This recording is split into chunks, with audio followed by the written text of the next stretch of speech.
We've got a few guests with us tonight on the Razor's Edge, so to save me rambling on, no one wants to hear me rambling on. So do you guys want to introduce yourselves? Yeah, Ladies first.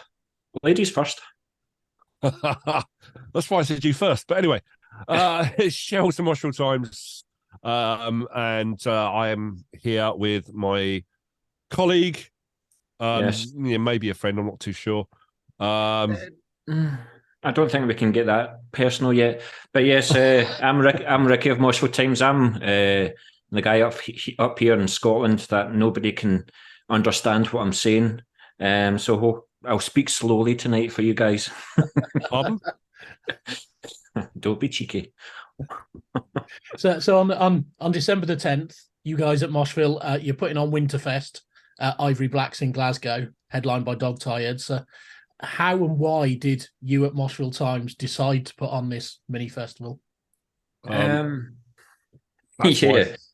It's just the way of the world at the moment. It's just online, and I think it was a Saturday night or something like that. And as Shells has just shown us there, a can of beer, and we just got talking. I mean, we've got the webzine Moshville Times that does all the reviews and interviews of bands, and just about 18 months almost, we've been doing the radio station. So we just thought of what we could do next, and because of the relationship that we built up with the bands, whether it be the radio or the site itself, we approached them first, and the response has been very, very good from the bands. So that's really how it all started. Just a drunken chat, wasn't that right, Mark? It's how everything starts with us, isn't it? We get drunk and do something stupid. We do. I mean, as I was saying to him, I was trying to approach Iron Maiden as well, but I've yet to hear back from their PR. You know what I mean? But maybe next year. Absolutely. So, is this just a Moshville Radio venture, or is it joint with the webzine as well? Predominantly the other way around, I think. It's predominantly Moshville Times with the radio as well. It just so happens Ricky and I both present on Moshville Radio. Yeah. If you want the best show, you tune in on Saturday night. If you want the second best show, you tune in on a Thursday. You see, Tim, what happens is I play songs on a Thursday night, and then you'll find that the same songs are played on the Saturday night because he just copies me. But yeah, it's very much it's a Moshville Times venture. We've got about a half a dozen in the team from Moshville Times doing this, and it's myself and Shells and Bracken involved as well, you know, from the radio station. So it's just a joint venture. It's just something else that's tagged along with Moshville Times. Yeah. If it works, if it works, then it will become a regular thing. Excellent. Yes. And it's all about the underground scene more than the big bands and all that stuff. Yeah. And it's about us putting our money, or Ricky, in this case, Ricky's money where our mouth is. And that was a bombshell there, Tim. I'm paying for this gig. Sorry, let that one out the bag. But yeah, it's about doing something that we've always said should be done and making sure we support the underground scene. Absolutely. And Glasgow is because it's the home of Moshville Times. Yeah. Ian Purdy, the editor, he's a Newcastle lad, but he's been in Glasgow for a good number of years. So it just felt right that Glasgow was going to be the place to try this. Yeah. Although we do have plans if this works out for other sites as well, but one step at a time. Yep. Yeah, absolutely. So you two had this drunken conversation to come up with this scheme. So what did Ian say when you approached him with it?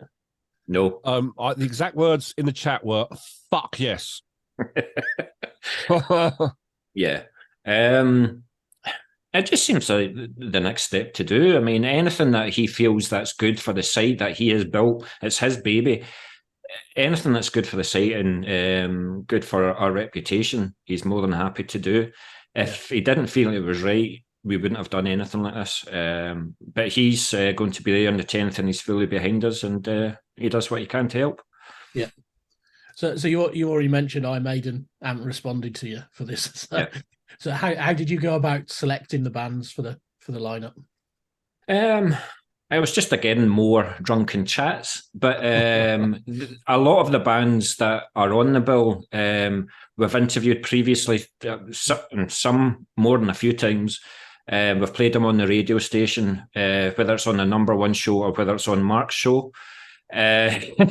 But yeah, so when it came to I don't think we had any disagreements about any of the bands that we were going to go for, and any bands that we approached, we more or less got an instant response, certainly within 24 hours, but it was more instant than anything else. So it was just a case of remember, we've interviewed you, and remember, we've reviewed X, Y, and Z for you. Well, this is the next thing that we're thinking of. And I think yes. The openers, AC Rids, were because they've got history, right? So Ian from Moshville Times said these guys played for us at Call of the Wild, was it? Wildfire. Wildfire, in 2017, yeah. That we sponsored a stage there back in before I was with the station, or the magazine. And they played that, and so for a little bit of history, because Ian likes them, they're on the bill. And to be fair, I wasn't sure when I didn't know anything about them, but having listened to them and spoken and interviewed them, do you know what? I think it's going to work. It's a bit different, but I think it's going to get everyone bouncing around. There'd be much drunken debauchery, and you need a bit of a party band, something like this. Drunken debauchery, and that's just the crew that are doing this. That's the promoters. But AC Rid, you just wanted I just wanted a band that were light-hearted. It's a mixture of ska, madness, and the Ramones. And they've got trombones and trumpets and stuff like that, and it's sure to be fun. I'm looking forward to seeing them, and it was a great chat that we had the other night there on the radio as well. So I'm looking forward to seeing them. So I would urge everybody to come down and see the first band and see every band on the bill. It's fantastic, and we ramp it up gently, don't we? So it's not like we're going really heavy straight off. Very true, very true. Like I said, there's a bit of ska and punk and Ramones, but you've got the other extreme. You've got Ashen Crown and out death metal. So for people that are not into death metal, for example, I hope they actually just watch Ashen Crown and realise that they're very, very talented musicians, and that is a talented form of music.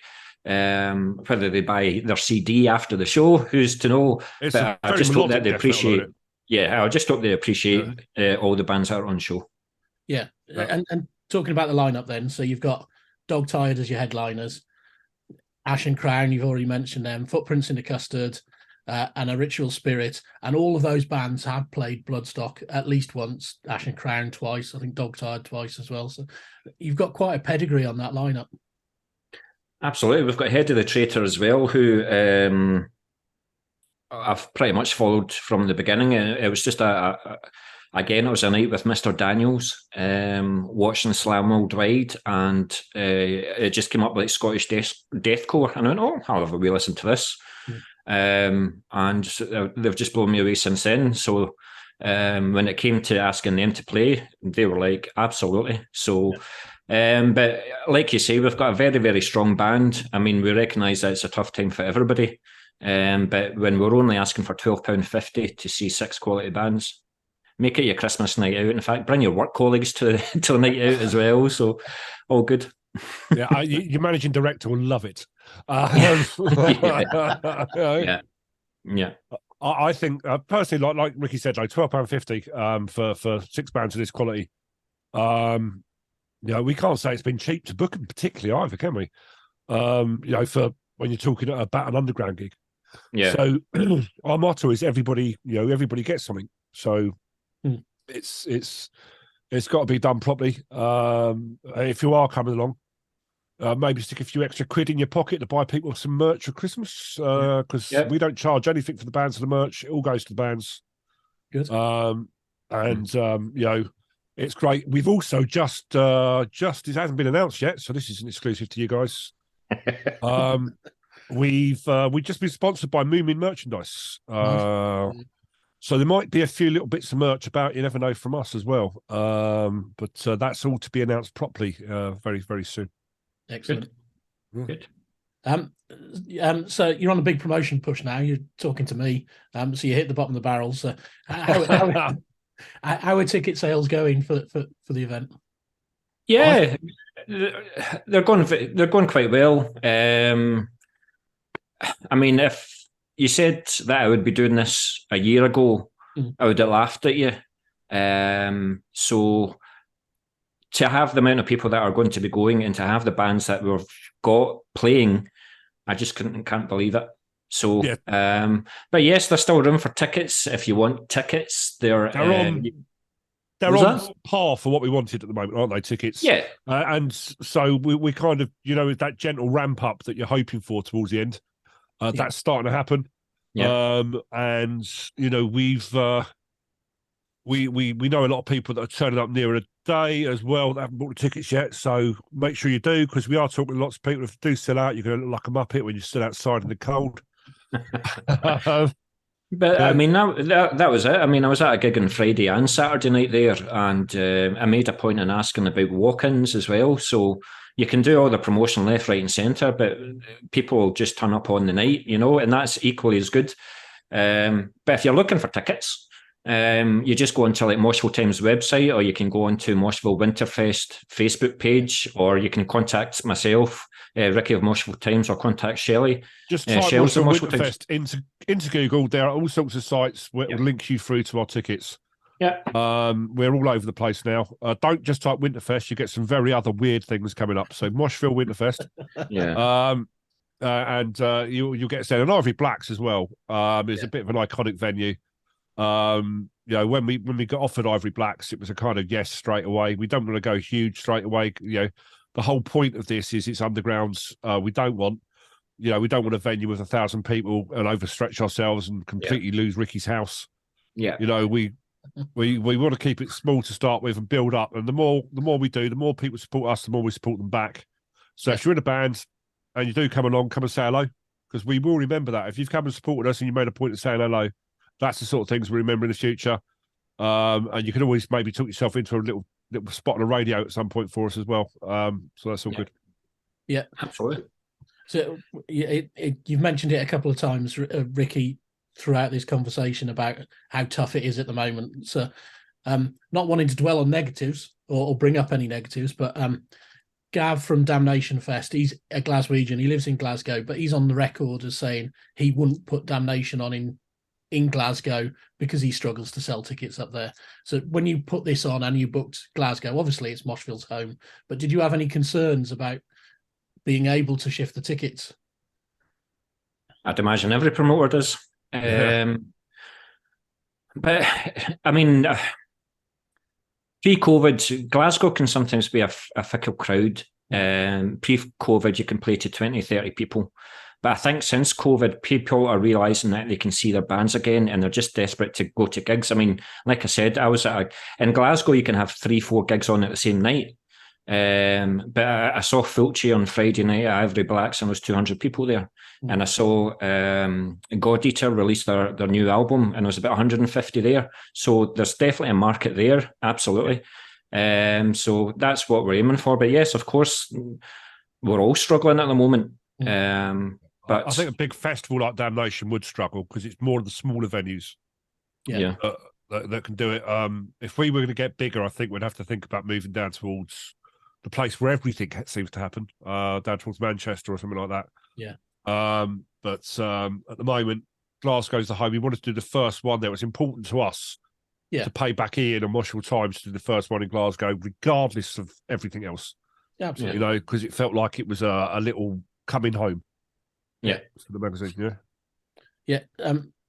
And you touched on this at the start of the interview, but I'll ask it again. So, if this is a success, what are the chances of it becoming an annual or a regular event? That's exactly what it's going to be, and we it might be more than one festival. We might look at like a summer one, like more down south. I mean, all these things have definitely been discussed.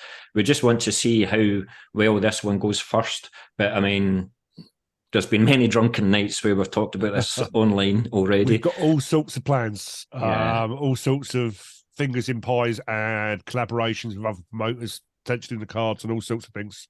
And there is a lot of things in the pipeline. If we don't, it doesn't look like we are going to get our fingers burnt now. But when we were worried we were thinking, maybe we'd just stop there. But it looks like it's all going to be good. Everything's going to be happy. This sort of last few weeks of a PR push seems to have worked wonders. Yeah. And yeah, there's lots of things. Watch this space. We can't talk about them all until we've, dotted the I's and crossed the T's. Yeah. Yeah. But let's put it this way: there'll be many media invitations flying out in your guys' directions if things go to plan. Excellent. Yeah. What we like to hear. Yeah. I mean, the last thing I want to happen is to get fingers burnt. I mean, I would love. I mean, we've all got personal tastes in music, and if it was myself, it would be a death metal night from beginning to end. But so, I mean, if this works and I don't step in any other people's toes here, that's the last thing I want to do here, But there is definitely a niche market. I mean, Filchia, like I said, 200 people. Yeah. I do have plans, and I know bands that would come up and things like that. So if I don't get my fingers burnt, let's see what happens. I might put on shows with 2 or 3 bands on it every now and again, and then we might do the bigger things like a Summerfest, Winterfest. Who knows?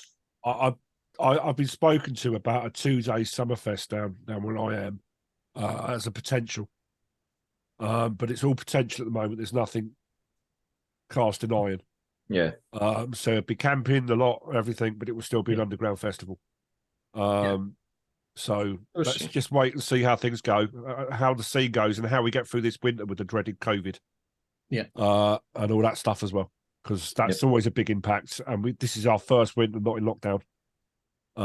So who's to say we won't suddenly get one thrown on us at some point through the middle. So and touch wood, there'll be no last minute band members. I mean, if Shells doesn't come up, I'll be fine. I could survive with that. But if any of the band members, so I'm sure we'll be fine. Oh, and anybody, I forgot to say this. I've been telling it on every interview we've had. If anybody, so much so that you've lost your voice. If anybody's interested in an after party, there's one back at Ricky's house afterwards, open house. And I've said apparently there's 30 people coming back to my house. I've got one double bed, mate. So it's going to be one hell of a night. It'll be a night to remember. It's not that sort of after party, Ricky. There are no bowls and no keys. Yeah. Right.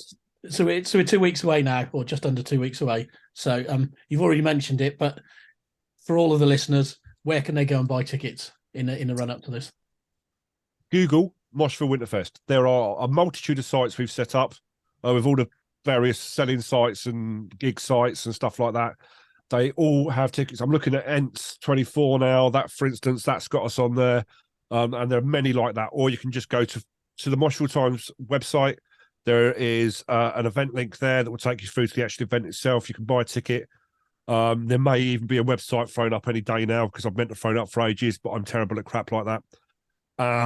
And there's going to be all sorts of other things you can get it. And if you're really desperate and you want tickets held back, you maybe not been paid yet and stuff like that, but you're going to be there on the day, have a word with one of us. We're approachable like that.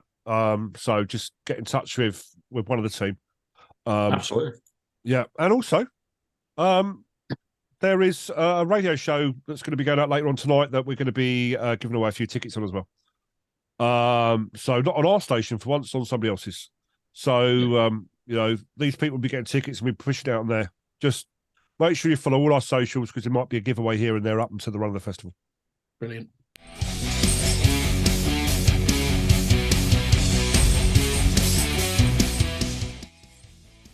Thanks for listening. Make sure you keep up to date with future episodes by subscribing to our channels. For more information on this podcast, or for all the latest music news, reviews, interviews and more, head over to our website www.therazorsedge.rocks.